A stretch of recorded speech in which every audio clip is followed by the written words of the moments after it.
All right, folks, here's two cryptocurrencies. I talked about this on yesterday's YouTube live stream, but these are two cryptocurrencies that are not in my portfolio that if I had some cash, I would be looking to add both of these just because they look like really good setups. The first one's going to be CRO. This is Chronos. So Crypto.com, this is Crypto.com's native token.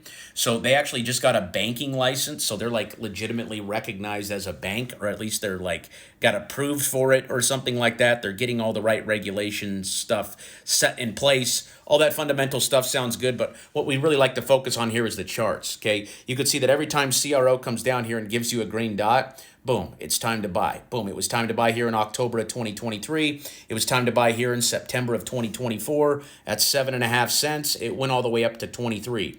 Pulled back, gave you another signal right here in March 2025 at 7 cents. Popped up to 40. What's it giving you now again at 7 cents, 8 cents? It's literally sitting right on the support level. Okay, every time we've hit this low here in the last 3 years, okay, it's had a big move off of the support, okay? And you're getting a buy signal here this week. So I really like CRO. And there's another one, Aerodrome Finance is also another one. We played this in the last cycle back here in April. Okay, we called the signal out right here in April at around 40 cents, and it went all the way up to $1.40. So if you guys don't know what Aerodrome is, the ticker is AERO. They are the DEX on the Base network. The Base network is controlled by Coinbase. And again, we just look at the chart here, right? We love fundamentals. We love good quality names, but we want to buy good quality names, good quality projects at a good time. How do we know we're getting in at a good time? We wait for this wave to pull back here and give us a green dot. When this wave is down here, that means we've experienced a big pullback, at least 50% or more.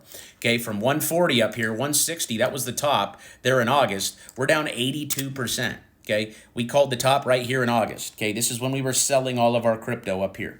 Okay, taking profit on a red dot when the blue wave is above the white line and buying when it's down below the white line. When it's down below the white line, give it a green dot. Again, that means we pulled back. This is down 80% from this top. So if it bounces back to there, you're going to make around, I don't even know, 140, 150% if it goes back to $1.40. If it breaks $1.40 and goes to 2, okay, you're going to make a lot more money. So again, we want to buy good quality names down here. Both of these have signals going on. We actually got Aerodrome last week.